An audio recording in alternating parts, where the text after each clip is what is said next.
people from all over the place. Lots of people from California. We have some Midwesterners, a couple people from Kansas. I wonder if y'all know each other. We have St. Louis, Missouri, Lincoln, Nebraska. I love this. I Oakland, saw Hawaii. Oh, hi, Martha. What'd you say, Claire? I saw Hawaii, Maui. And Awesome. we've worked with Sixa before in Ohio is here. That's cool. This is definitely my favorite part. This is exciting. Me too. I love it. Chile, cool. Yeah, that's awesome. Foster Dogs Inc. We love Foster Dogs Inc. Hi. Oh, love them. Yeah. Big fans. Okay, we'll give everyone about 30 more seconds to join us, and I'm sure we'll have some folks hopping on too once we get started. We're also on Facebook Live this evening. Los Angeles, Pasco. All right. As you're hopping in, just throw where you're coming from in the chat, and you can change it so that it says 2 panelists and attendees, so it doesn't just come to us, so you all can see where you're coming from too. I'm really, really excited about this webinar. Caitlin and Claire are two of my absolute favorite people to learn from in this space, and I'm really, really excited to be sharing this information out with all of you. I'll let them introduce themselves, but I'm Rory and I'm here in the background. I'll be looking at the Q&A and the chat, and if you need anything, you know, just holler. But use the Q&A for questions when you have questions tonight, because it helps us keep track of those questions, and then we have them forever rather than having to scroll through the chat. So the Q&A function should be at the bottom of your screen. And without further ado, I will turn it over to Caitlin and Claire. Thank you so much for being here tonight, and I can't tell you how thrilled I am to get moving with this. So Thank you so much, Rory. My name is Caitlin Quinn. I'm the Director of Operations for an organization called HeartSpeak. We're a national organization that is working to basically make everything marketing easier, faster, and more effective for shelters and rescues. Hi, and I'm Claire Callison. I am the Maddie's National Director of Pet Supply and Demand, long title, really focused on rescue partnerships as well as conversational-based adoptions and open adoption practices. So really glad to be here. Thanks, Caitlin, and really glad to be here with you too, Rory. And thanks everyone for joining us. Yay, so we're gonna get started because we have a lot of content.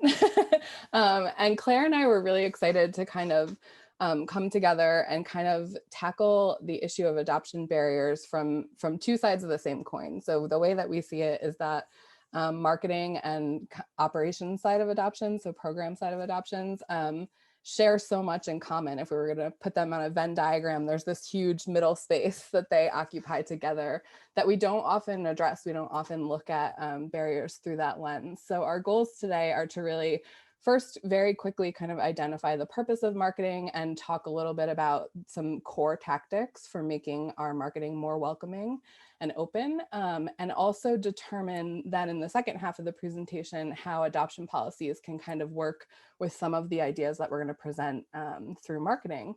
And throughout the presentation, we'll look at some examples of how we're going to try to dismantle barriers and really get at the good stuff. So what I want you to do first, since we're all here together tonight, we want this to be kind of a relaxing learning space. We want you to get comfortable and have a moment to kind of imagine that you have nailed your marketing goals. So you're getting tons of engagement on your posts.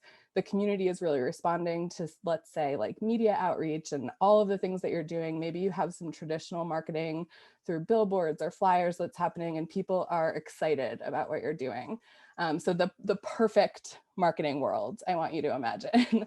And I think our assumption is if we were to achieve this, you know, kind of holy grail of marketing where everything is going perfectly, that our adoptions should fall right in line with that, right? So there's a direct line to if our marketing is awesome, animals are going to fly out the door. And that can be true. We can achieve that kind of perfect place. But I also want you to consider what happens on the flip side of that situation when maybe our adoptions are really good, but our marketing outreach has been slow, or our marketing outreach has been pretty good, but people are immediately encountering barriers, like they are commenting on our Facebook posts or on our Instagram posts or any kind of social media, and they're not getting a response, or they're calling the shelter or emailing and not getting a response. So that's kind of the first line of defense. Or they're going in a little bit deeper into the program with us, and they are hitting barrier after barrier with the adoption application and feeling like they aren't good enough to adopt. So when that happens, we kind of immediately realize that truly great marketing can exist without really amazing kind of open adoption policies. And that's where Claire and I wanted to kind of approach this from, is how can we make these two things meet in the middle so that we can move animals faster and get them into homes and open up our pool of potential adopters, so that we are, I know many of you are experiencing right now kind of a return to intake levels that is similar to pre-COVID. And we're all kind of getting back into that feeling of urgency because of that. And I think this can be a solution to that problem when we can kind of clear pathways and make sure that our marketing and policies are working together. So I want you to consider that when things are out of sync between marketing and policies, that community members can immediately feel judged, and our processes of adoption, the idea of pet adoption, can immediately feel exclusive, and it can feel like it's not meant for everyone. And I think when we really kind of reflect, we have this reputation in the community sometimes that, it's very difficult to adopt. And sometimes I think we relish that exclusivity a little bit. And I think we have to ask ourselves why and what our true goals are. If our goals are to save more lives and to move more animals more quickly into homes, we have to ask ourselves if we're okay with this reputation of being exclusive. And marketing can be kind of the gateway to breaking down some of those barriers.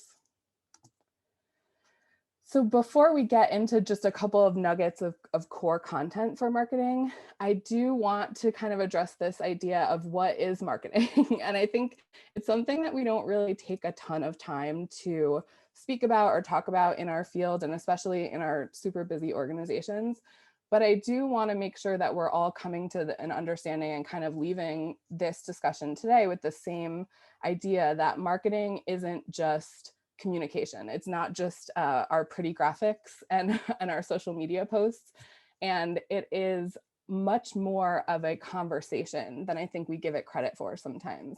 I think at times we look at marketing as a blasting of information in one direction, right? So we have something to tell you and we're going to put it on social media, or we're going to put it in a flyer, and we want you to listen to what we have to say. But we also need to be ready to have a conversation in the process of performing marketing tasks. And that's really important to also tie back to our organization's strategic goals and have a strategic approach to marketing, and also tie back into our mission and our vision and our values of our organization. That's what ultimately makes our programs and our organizations stand out. And that is the purpose of marketing, is to influence the behavior, ideas, and decision-making for our community. And when we're talking about tonight, adoptions, we're trying to not just get singular animals adopted, we're also trying to get people to think differently about pet adoption in general.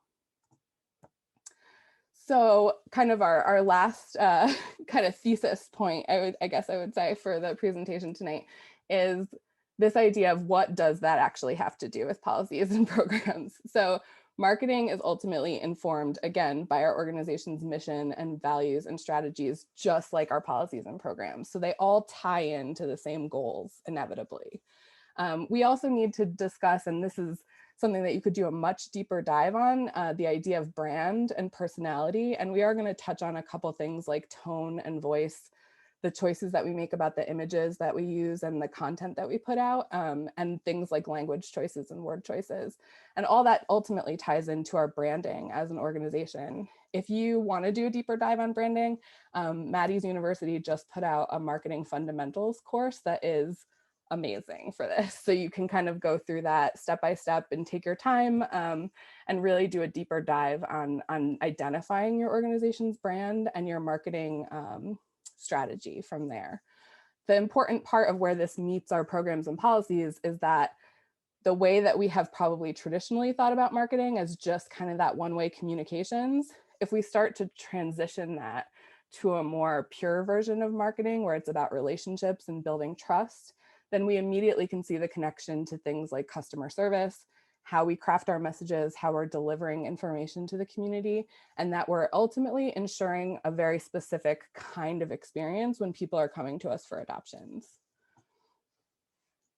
So the couple of core components we're going to cover tonight are these, and we're going to go quickly, but we'll link you to a lot of additional information if you want to do a deeper dive on any topic.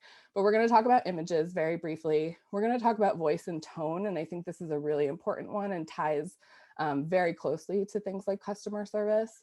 We're also going to talk about language choices and the words that we choose to use and communicate with. And we're also going to discuss accessibility and inclusion and the efforts that we're making to be more welcoming to larger segments of the community, as well as the way that we're doing outreach. So beyond social media, how can we be reaching more people in the community? That's kind of the basics. If we were to talk about doing the next level version of marketing and really starting to ease that path towards being extremely, more welcoming and really smoothing that path for more adoptions, I think we have to ask ourselves a couple of questions for next level marketing. The first one is, do our methods and content ensure that we're trying to reach all potential pet owners? And I think we immediately can usually identify some areas where we're mostly preaching to the choir or speaking to our own bubble. So that's the core of that question is, are we constantly kind of talking to the same group of people? Are we creating opportunities for new connections, or are we kind of reinforcing that idea that pet adoptions and sheltering is exclusive in some way? And the core of that question, which is something that we will really echo in a couple different places tonight, is this idea that we sometimes through marketing and through our experiences with the shelter, we are dividing our community into adopters and people who are welcome to our other services, but not adoption. And that's a big question that we have to ask ourselves when we're talking about audience and who it is that we are welcoming to the table of adoption. And then our final kind of question for next level barrier busting is, does our marketing ultimately take its cue from our big picture strategy? So if we have big goals for the organization in terms of reach, is the marketing reflecting that? So just to dive into some of those core components, the first one that you saw was photos and videos, and I'll speak very briefly about imagery. This could be its own topic, but I think the biggest and kind of my favorite takeaways around imagery are items that are authentic. So whether it's a quick cell phone video that is, showing some behind the scenes at the shelter, a walkthrough tour that you're doing live on social media, or photos that we're using that include staff members, include volunteers, include people that ultimately then can also reflect our community. I think those are my top 3 favorites in terms of imagery. And the issue of having people in the photo, I think, is a really important one. I know when it's us who are the handlers, we always want to step aside and get out of the frame. But the importance of having yourself and your shelter represented in those photos is that you immediately start to break down barriers. We are adopting out companion animals who exist alongside humans.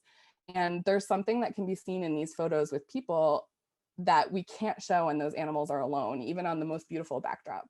So that connection that exists, like in this photo, between the human and the animal are so important to ultimately the messages that we're trying to send in the community. And we get to include all sorts of other subtle pieces of information. The dog's on a leash, the dog's wearing a collar, the person cares for the animal and maybe works at the shelter. So we're immediately breaking down those kind of myths as well that, I think we've all heard before. Do people that work in shelters roll on the floor with puppies and kittens all day, or do they, not care about animals as much? The next piece that I want to tackle really quickly is tone and voice. And this comes out in a multitude of ways in our marketing. But I think these examples I really adore because we can see it in action. So when we talk about tone and voice, it's not just the way that we are writing or speaking to people, it's also a sense of the personality of the organization. So do you want to be seen as authoritative, or do you want to be seen as approachable? Do you want to be seen as having a little bit of a sense of humor, or do you want to keep it kind of strictly business? And these are all choices that you make for your organization, but I would urge you to kind of make a conscious choice so that the posts and the language, no matter where it's coming out on social media or in flyers or, you know, in the other ways that we are using language, we want it to be consistent so that people aren't getting mixed messages. And so that if they are partaking in different kinds of programs for you, there's not one kind of tone for pet owners who need assistance and a different kind of tone for pet owners who are potential adopters. And that's a really critical part of kind of having that self-analysis of what you want to happen with your organization. So in the first example from Dallas Animal Services, what is critical about this is not so much the post, but the response that they're giving. So someone has a question about essentially the way that adoptions are working right now, especially with things being virtual and different locations the animals can be found in, and they give a really clear answer to that. In the second example, I think it's really important that in the first, kind of at the top, the comment of just being able to answer if the cat got adopted and doing so with like a smiley face emoji. It seems so simple, but it's really, really genius and pretty important to the way that people are consuming that information and starting to develop a relationship with the shelter. And in the second example on the same post, there's a question about how this cat does with other cats. Now this is, I believe, like a 20-year-old cat. So this is a cat that we would put sometimes into our category of, you know, is this animal more at risk? Is she going to be a longer stay pet? We're not sure. It depends on your shelter and your facility and how you tend to do with those senior animals. So especially in this case, it's really important for them to be answering questions and trying to move this animal quickly through their program. So when someone asks a question about how she's doing, how she does with other cats, even just an answer that says, you know what, we're not sure, but we're going to check for you, or you can contact our cat team to find out more. Just the power of saying, we're not sure, but here's what we're going to do about it is a hugely important kind of customer service tactic. Claire, I just realized I did not do the poll. That's okay. Do you want to do it now or no? Yeah, can we do it now? Can we take a Sure, little of break course. and do it now? Yes. Thank All right, you, we're Rory. launching a poll, everyone. Give you about 30 seconds to answer the poll. Thank you so much. Of course. I can read it out loud too if people are having trouble seeing it on their phone or something. So have you addressed making your marketing and communications more welcoming and inclusive? And if so, did you, and multiple choice here, meet with leadership about aligning those goals with big picture strategies, meet with other departments about your goals, informally talk with coworkers about ideas, independently start to make that shift, or we have not addressed this yet? So again, this question is, have you done any of these things at your organization? Great, thank you. And we'll give people about 15 more seconds. Answers are still coming in. A lot of answers. Thanks everyone for. Yeah, that's good. Thank we you. were worried nobody would want to do the poll. I love polls. All right, we're too. slowing down, so I'm going to end it and share with all of you. Wow. Nice. Okay. So it looks like about 50% of you have discussed with coworkers about your ideas, which is good. It's a good place to start. Mm-hmm. So interesting. Yeah. Really interesting. Thank All you right. all. Yeah. Sorry, that was a little out of order. I just was like, oh, the poll.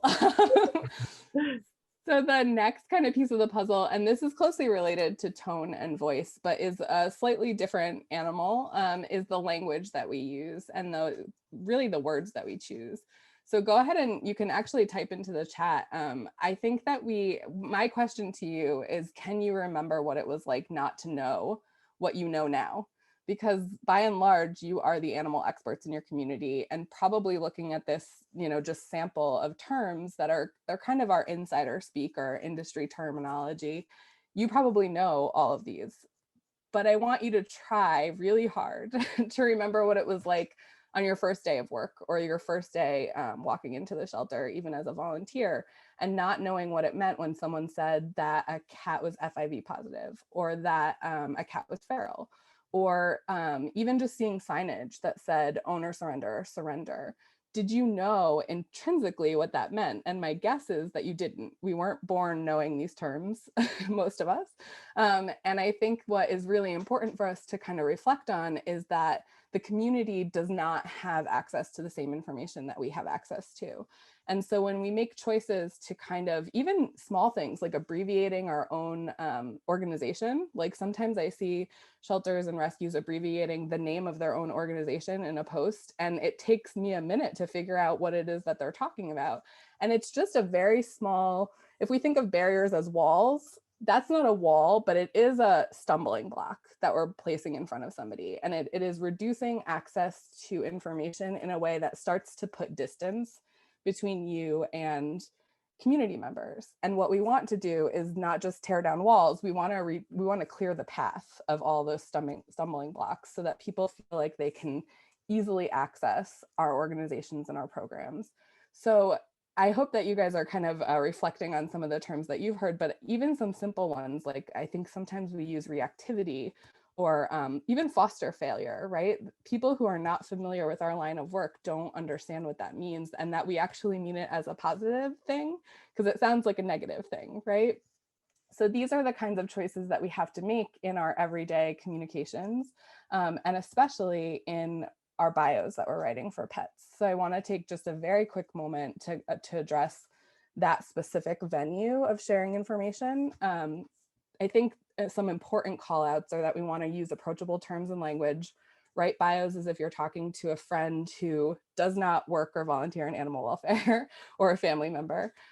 We want to be positive in the way that we're writing bios while being transparent, but we do not want to turn those bios into adoption counseling sessions. And I know that that has become a more complex conversation with virtual adoptions, but I think American Pets Alive has the blog post on bio rating is not adoption counseling. And I think there's a lot of great nuggets if you want to do a deeper dive on that.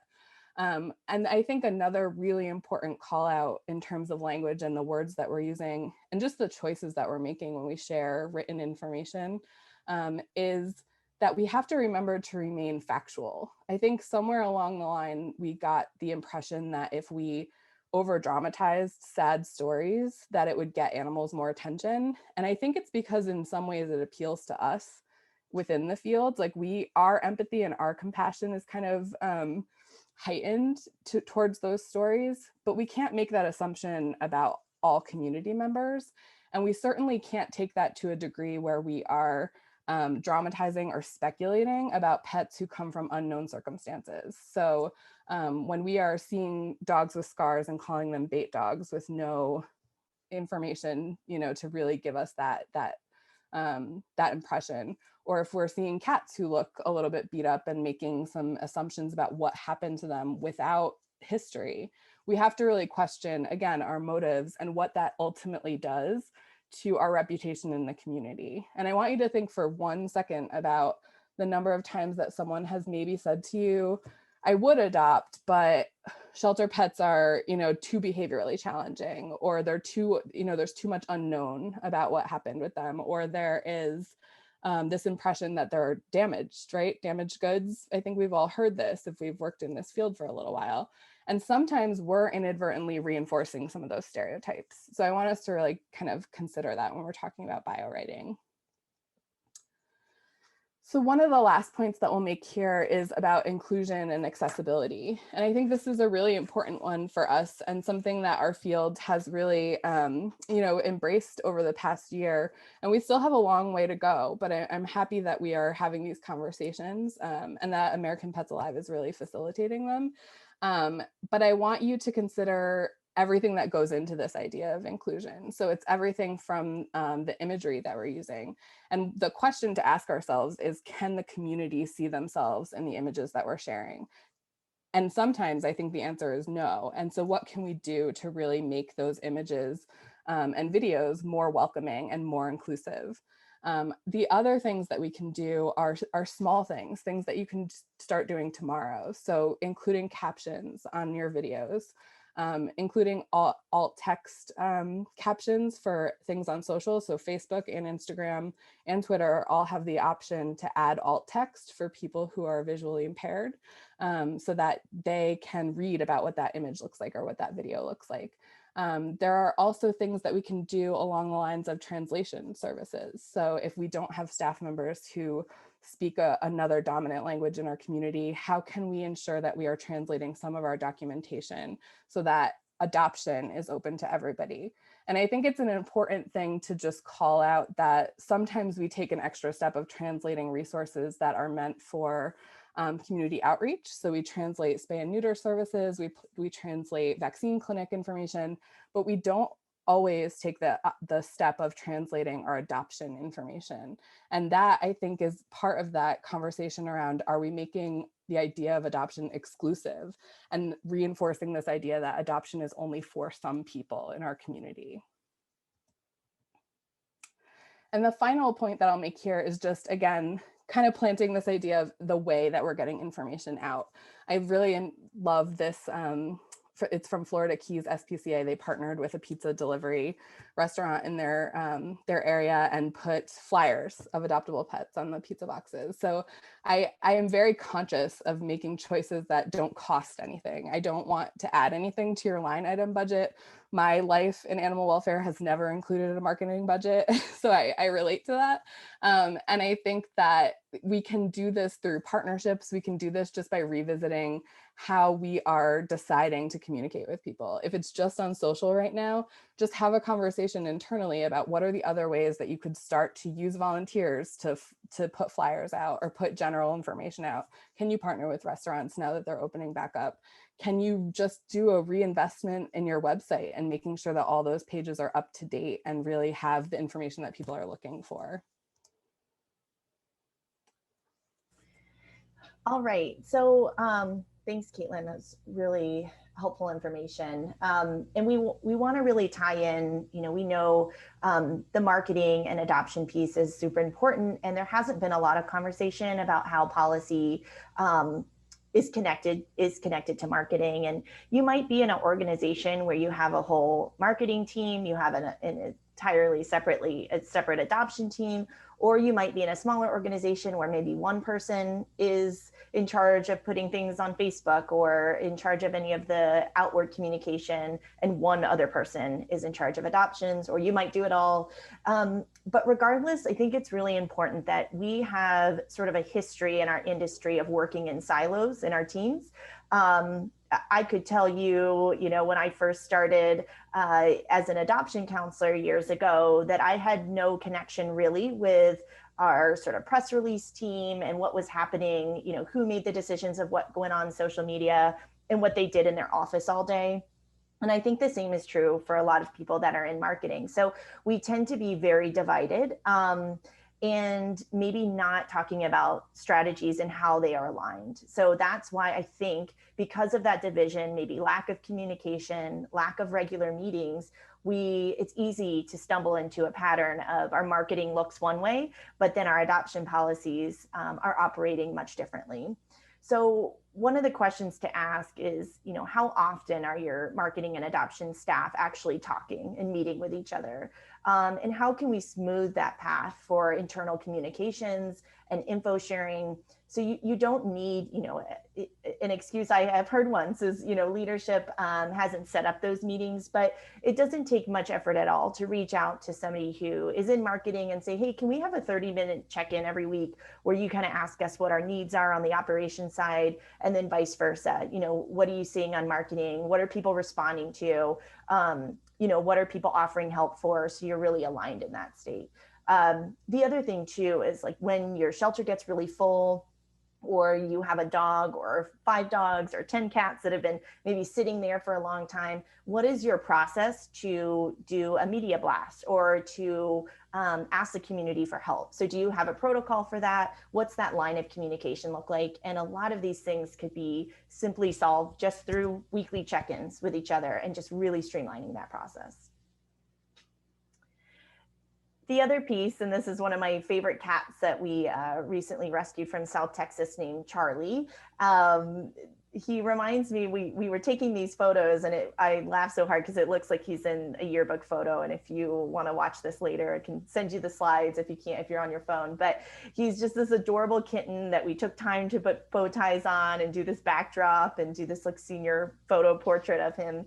And it reminds me of, you know, the volunteers we bring in to do photo shoots, the time it takes to do all of these cute marketing push, you know, thinking about all the creative language you could use. And we're spending all this time for the purpose of marketing to the masses, reaching our community, trying to bring attention to our organization and to the animals that we're trying to save and adopt out. But we do all this work, and sometimes, you know, what is it for? So if you do all this work and you get all these people, they're actually responding to what you want them to do. They're coming to you to help, they're coming to you to adopt, and then they're hitting the roadblocks and barriers and they're dropping off in the process. That's when we really have to scrutinize our procedures and our policies and truly what we're doing. So adoption marketing done well, you know, we really want to focus on welcoming everyone. That is the purpose. We're trying to be inclusive. We want to treat, we want our organization to treat everyone with respect, but that also has to trickle into our policies as well. And I think it's important to really scrutinize who we're trying to reach. And specifically with adoptions, I remember when I first started, and I think it's important for all of us to maybe think about on the operations side, when you first started your adoption job or when you first, you know, entered into the shelter. And I still hear it today, you know, a lot of the conversation around the perfect quote home. And you hear this sort of, I guess, you know, thinking of the perfect home, and it's tied very closely to affluence. So you hear people gushing a lot of times of, oh my gosh, Charlie's going to go into a home with 6 bedrooms and a pool, and, you know, they have 3 vacation homes. And a lot of times that equates to a perfect home equals someone who's wealthy or someone who lives in the zip code. So we really have to think about how problematic that is, how historically that's been very discriminatory, really change our language around that, but also make sure that if we are marketing and trying to bring adopters into our organization, that we should be reaching all areas of our communities, all zip codes, and then treating them with respect and making it a very easy process for when they do come to us and respond to our marketing and our offers for help. And we touched on this a little bit before, but I think this is a great reminder that customer service, I always think, I keep defaulting to the fact that it's in-person customer service. When I think of it, I think of walking into, you know, a local coffee shop and people greeting me before you know, when I walk in the door, and just really great customer service when you're at a restaurant or something. But Caitlin brings up a really great point about just the online presence and how customer service could be online as well in our conversations. And Caitlin, I don't know if you wanted to talk about these great examples here. Yeah, I think it's exactly what you said, Claire. It's that customer service happens in a myriad of ways, including in writing. And we don't often think about it that way. But when we were looking earlier at voice and tone and the responses on social media, that's customer service. When someone replies to your newsletter, if they don't get a reply, they're going to experience that as customer service. And we included these examples here because this is from Google reviews of a shelter, and just the amazing number of positive reviews they had. And I pulled out the ones that specifically speak to adoption and the way that they experienced that process, and mentions of how the staff made them feel. And they felt very taken care of. And I think that if we reflect on customer service as that taking care of people, then we can start to kind of get to this place where we are doing that in all the different ways that we are interacting with people. Perfect. And then jumping into this, you know, we talk a lot in our industry about adoption policies and barriers, but I think it's really important to bring this up and sort of, you know, just reflect on this and also how it ties into marketing. But, you know, really looking at your own organization's adoption policies, I think it's so interesting that, you know, some of the policies we have, we can't explain why or when they started. And honestly, some policies are probably from 10 years ago or 5 years ago in someone's personal experience. So we owe it to the animals in our care, to our community, to look at every sort of blanket policy that we might have. Things such as we call landlords for every adoption, or we don't adopt puppies or kittens out to people over 55 years of age. We require everyone in the home to be there for the adoption, to do a meet and greet. Even if the dog has been successfully in a foster home with other dogs and been great in playgroup, we require every animal in the home, every dog to come and do a meet and greet. So the barriers go on, and all these adoption policies, I could list them forever, but we just have to really look and be very careful, because historically organizations have been driven by personal implicit sort of biases that we have, but not actual data. So I think this is a great time to bring this up, because we're, looking at pre-COVID and sort of the spike of foster and adoption interest. And we're hearing a lot of conversation about, oh, there's returns from, pandemic puppy returns and all of these sort of myths. But it's important to look at data. Anytime you hear someone bringing up information about, okay, well, we had that return one time for that dog that we didn't do a meet and greet, so now from here on out, we are requiring all these meet and greets to happen. But that was one incident of, thousands of dogs that you maybe have adopted. So that personal sort of experience, maybe a supervisor comes in and decides that, the certain breed of dog needs, a different adoption process. Like, all of these things can be very dangerous and can present some serious barriers. So we really should look at every single one of them and scrutinize them frequently.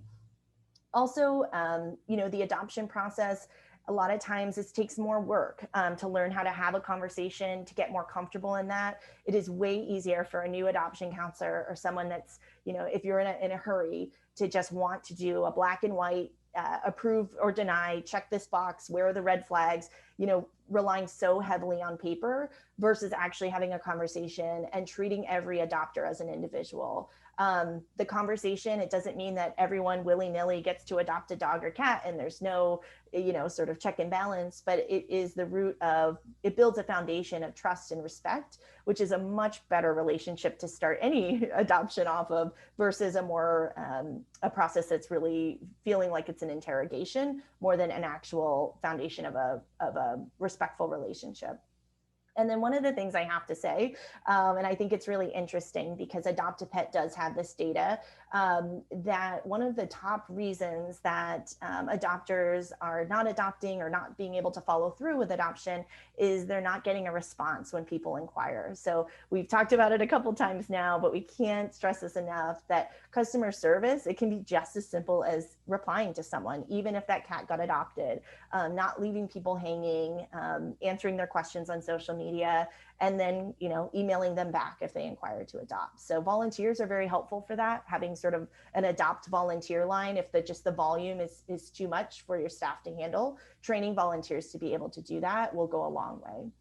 And then last but not least, I would say if your organization doesn't have sort of a position statement, or you've put your foot down as an organization to say, this is our view, this is our value as an organization about adoptions, that we will not, we don't believe in having barriers, that we will treat every adopter as an individual and with respect, that our adoptions will be built on conversations and not a sort of pass fail model, that will make these changes and these values way more sustainable, because having sort of a position statement at your organization really prevents, a supervisor one day coming in, or an adoption counselor in a bad mood, just coming and just changing all the policies and getting very strict and tightening up on creating barriers.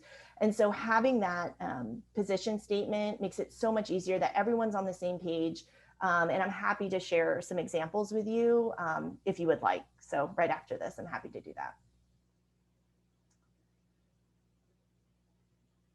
All right, so what does it look like in action? Earlier, we talked about what happens when you have this amazing marketing, efforts going, and then it sort of drops off when people actually come to your door or start calling or emailing. I think this is a great example. This came from Dallas. They did this, incredible adoption promotion. I think it's so funny. It's a $5 footlong pet, and the media picked it up, as a couple other shelters have done it.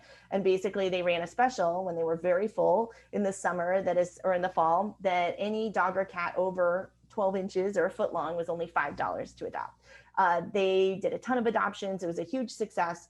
But I use this because this could have gone south. It didn't for Dallas, but doing a great adoption promotion like this, the marketing's on point, the media picked it up. You've got people lined up, out the door to adopt. You've got people calling and emailing. But things where your policy can have a breakdown, and these are real life examples, that you've done this great marketing, but then nobody, maybe some people aren't getting their inquiries responded to, poor customer service, you don't have a volunteer team, or you don't have a good process set up to be able to reply to people on Facebook when they're saying, when are you open? Or when can I come to adopt? How long is this special for? Some of those are easy questions to answer. I don't know if any of you have heard this, but I certainly have over the years, that people get really negative when they see these like, oh, $5 or waived adoption. People start cringing a little bit. I've even heard as sort of a comfort, a fake comfort, that don't worry, we're going to tighten up our screening process. We're going to screen the heck out of these people trying to adopt, to weed out these quote bad adopters. So that's going backwards. That's the whole purpose of this special. It's a marketing strategy to draw more attention to your organization. And when you start tightening up your process and basically turning into like less conversation and more of that interrogation, that can be very problematic. And that's where, those barriers come, and you're closing people off from your organization. And then we've all heard it, even on social media. We'll probably still hear it today. I guarantee if anyone put this special up on your Facebook, you might get a negative comment that, oh, you're just bringing in, quote, the dog fighters, or the people looking for a cheap dog or cat to adopt. And I think of that as an opportunity to educate and to provide the resources out there. There's been data for years now debunking that the waived adoption fees and reduced fee adoption fees does not lead to a lack of attachment with adopters or more returns. All that, these are myths that have just been sort of circulating, but you've got a great opportunity to respond to people and provide them those studies and that data to hopefully change their mind and open up their eyes a bit more.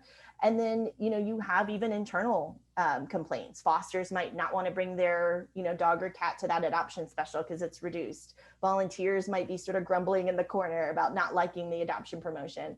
But that's where your position statement comes in. And I think it's really important to have a rollout plan, make sure everyone has the data, has the research. And we have a whole link of resources that you can go back and share with your organization about all the studies that have been done to support these practices.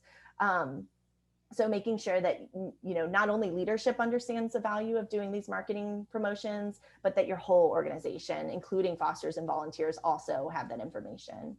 And then we've all been there. The adoption promotion is, maybe you got 10, 15 dogs and cats adopted, but you have the capacity to do maybe 75, but your flow is there's so many checks in the process. You just don't have enough time because, you might be calling landlords.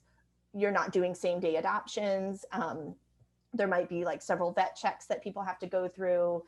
So all of these things can just lead to just very slow flow, and you're not able to adopt out that many pets. All right, and we can't do this presentation without addressing the pet specific barriers. So we talked a little bit about bio writing, and Caitlin has some really good resources on that I know you all have been asking for that she can share. But we hear a lot of these, just in reading any marketing profile of the no kids, the no cats, no dogs, you must have a fence. I've seen even you can't have stairs. I just read one that was, you can't have carpet, must have a yard, can't work 10 plus hours away from home. And it goes on and on, must have an experienced adopter. Can't be too old, you can't be too young. I mean, there's so many of these restrictions. And I'm not saying that every dog, every cat that you adopt out won't have, a more appropriate match. Certainly not advocating for a dog that has, seriously gone after a cat or maybe even done damage to a cat, that you just willy-nilly adopt that dog out to a bunch of cats in a home. Not saying that, but it's definitely drawing a line of, just because somebody has an 8-year-old child and this large dog tends to be bouncy and goofy, and there's a potential that that dog could knock someone's child over. I see that a lot of times being a big barrier, like no kids at all, and wouldn't, so many barriers there with that marketing piece. But really, and one of the strategies we've taken at Austin Pets Alive is just focus on, as our shelters are getting full and as more animals are being euthanized, it's important for us to basically, when we look at a dog, we look at them as an individual, and we also look at the adopter as an individual. So getting away from those blanket policies. And if someone is passionate, they might be green, they might be brand new, wanting to take home a dog that has behavior issues. But if they're willing to learn, if they're open, then we will, and they have a decent home setup where everyone's going to be safe, then we will take that chance and we will work with that person, because we know these experienced sort of quote perfect adopters, they're not everywhere. We call them unicorns sort of for a reason. And we're looking at what is the minimum amount to keep this dog, keep this family, keep everyone happy, healthy, and safe, and not striving for this perfect ideal home with the 6 bedrooms and the pool and the 3 doggy doors and all of that. So I think that's just really important to look at, where our barriers can exist with how we market and also with each individual dog. So what's the minimum amount needed to keep everyone happy and healthy in the home, and open up the biggest pool of homes and possible adopters as possible. And then also think, this time how could we provide that better adoption support? That in that post-adoption support to help, set that adopter up for success. So all things to think about, and just really scrutinize. The minute that you start putting those blanket kind of restrictions on, you got to take those really seriously, because that could be cutting like as much as 50% of possible homes from adopting that one dog or that one cat. All right, and a little homework for all of us is self-assessment. And I would say that the organization, our organization is going through the same thing. So everyone, no matter what process you're in, even if this webinar or some of the material in here might feel like review, I can't stress enough that I feel that we always have room to learn. We always have room to improve, no matter how advanced we may feel we are. I think every organization in the country has somewhere to grow. So a couple, key questions to just do like a quick gut check on your organization.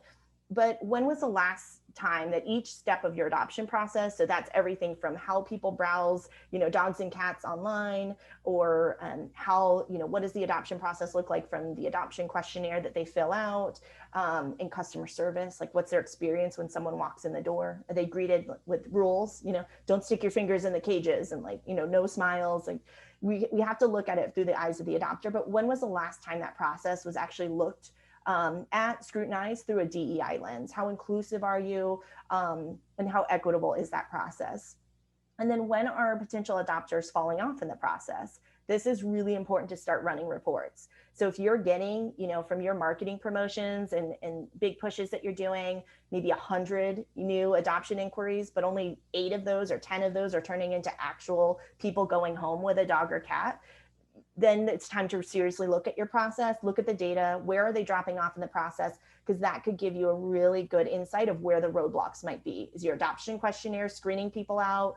Is the process too lengthy? Is there a long wait list? Where is it that people aren't, we know 100% of people from inquiry to actual adoption, it might not be 100%, probably won't be, but when you see a small percentage, really, it's a really good red flag to look a little deeper in there. And then we talked about this, but that first impression, I can't tell you how many shelters I've walked into and I'm just barked an order. Nobody's smiling. Everyone seems super busy. And I know we're all super busy, but that first sort of time that somebody walks in, they might be unsure, might be their first time to a shelter. And if they're just hit with all these rules, it's not a great experience. And when's the last time, or if ever, that new staff, the front of the line staff that are working with adopters have had any sort of customer service training? Do they know how to have a conversation? And they might be really bubbly and outgoing, but they don't know how to break the ice when it comes to adoption. So all good questions to sort of ask yourself, and do a quick gut check. And I think it's important that all of us, including myself, have to do this exercise. All right, and I think we have time. I just, well, we might skip the poll because I want to make sure that we have time for questions. So one of our last slides here is just turning it into action. So it's important to me that we don't just get a bunch of information. This is great information, but it's important to me that we actually have some good action items. And what can we start today? A few things that we would recommend is just first step, review your adoption questionnaire or your survey. If you're still calling it an application, might rethink that, because in and of itself, language means, as Caitlin was saying, language is everything. So if people feel like they have to apply and there's a possible denial that could happen, small percentage of approval, that already sets this up as a very kind of uncomfortable interaction. So survey, questionnaire, jumping off point to try to find you a good match. I love all of that, changing that language.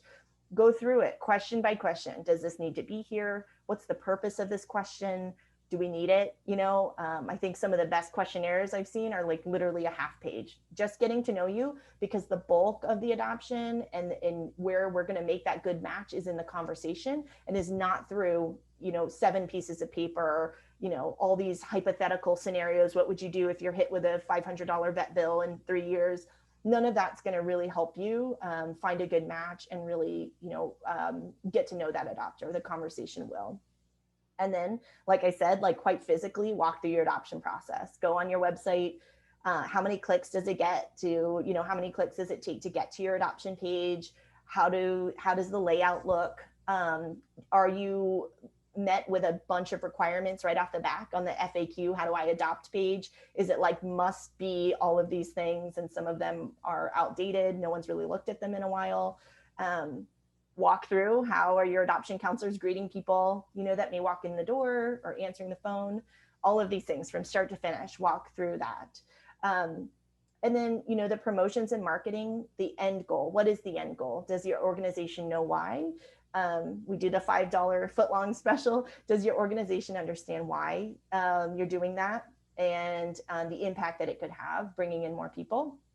The position statement, like I was talking about before, you can find one on the American Pets Alive on the resource page, and I can also send it to you, but create one of those. If you don't have one already, that really puts your kind of stake in the ground to say, this is how our organization will treat adopters with respect, and this is how we're going to operate. So no matter what staff or what leaders come in, those are your policies, and those things shouldn't change. And then it's hard to get started with this, but I would offer the advice of what's the easiest thing that you can change immediately. So quickest thing, is that just looking through your adoption questionnaire? Is it changing from an application to questionnaire? Is it maybe relooking and tweaking the website a little bit in terms of the language, just being more welcoming? Whatever it is, just start somewhere, and maybe start at the easiest thing to change, and then have a plan to roll out further changes. All right. And lastly, I would say, and I would love to hear from you on this, Caitlin, because you say it way better, but I just can't stress this enough, that adoption should be fun. They shouldn't be stressful. I feel that when I first started doing adoptions and when I was trained on it, I felt very stressed out, because I felt like I had to control every situation, that if this dog or cat got returned, it was my fault and I did a bad adoption. And we shouldn't be viewing it that way. I remember also, 13 years ago, I remember the person that it was a 30-minute interaction, but I remember who adopted the cat that I have to me. It was such a fun moment in my life. I was nervous. She answered all my questions. She would not remember me, definitely wouldn't remember me. But 13 years ago, I remember her. So remember like the impact that you are having on adopters, that they might remember you for the rest of their pet's life, that this is such a huge moment in time for them, that we owe it to everybody, to treat them with respect, with great customer service, and just make this process fun. And Absolutely. Caitlin, I love that you share that about remembering who adopted you, your cat, because I think that that's the piece that we sometimes forget about, like that it's a joyful experience, that oftentimes a family is involved, that, like there's excitement when people want to adopt. And if they're immediately just getting kind of squashed, like that joy is getting wrung out of them, then we're not, it's also really, like you said, stressful for us. Like we're not enjoying it either, if that's what the process is turning into. And I just wanted to mention, like we include the example here from Cincinnati Animal Care, of when you get those adopter updates, like people don't send those to you because they know you want them, or because like they're just, woke up one day and decided that they were going to do that. They do it because something about that process and the animal that they currently have has touched them to the point where they want you to know like that they are grateful or that they're happy and that the animal is also happy. So if you need to hold on to that bright spot, like when things are a little bit tough or when you're going through a difficult time, like remember these adopter updates and that they come from a place of like, this is all your adopters. Not all of them reach out to you, but the majority of them are feeling these feelings, and it's because you have gifted them kind of this joy in their life. And this is just some resources that we threw together for everybody. We didn't include our emails, but we can drop them in the chat right now. If you need to reach out to us specifically, there's a lot of different directions you could go if you want to do a deeper dive on anything that we talked about today.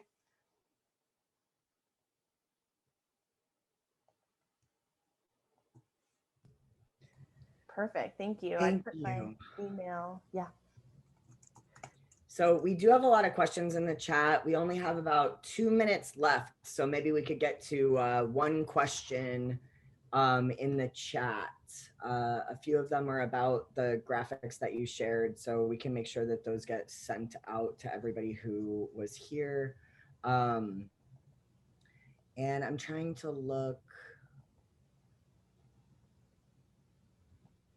Trying to find a question that I'm going to ask. Okay. We do our very best to challenge ourselves and our implicit bias every day. The biggest challenge I think we currently face is a lack of resources to respond to all adoption inquiries when a popular dog gets many inquiries. Any suggestions? Caitlin, I'll let you add. I would just say that I think it's very helpful. I mentioned it a little bit. Creating a volunteer team that can help with this piece, I think, is really helpful.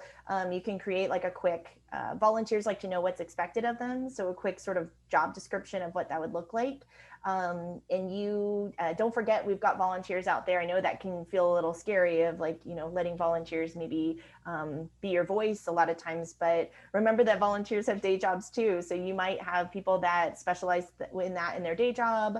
They're professionals at work, you know, answering, they know how to answer professionally to inquiries. So I would say building a team that can help with that, and maybe like a sort of an FAQ process if people, you know, for those low-hanging kind of like easy questions to answer. But yeah, for the individual dog, I know, or dog or cat that's in high demand, I know that can be a little bit tricky. Caitlin, did you have anything to add to that? No, I was going to say exactly the same. Volunteers, volunteers, volunteers. Yeah, we don't have enough staff to do it all. We understand how that is. Well, this has been awesome. So thank you so much, Caitlin and Claire, and we'll have to do this again soon for a part 2 or something, or what's next, how to go through the process. But we'll be in touch, obviously. And thanks everyone for spending your evening with us. And yeah, thank you so much. This has been such a treat and such a delight, and look forward to seeing you all again soon. Thank you so much. Thanks, Lori. Thanks, Good Caitlin. night. Thanks, Claire. Bye.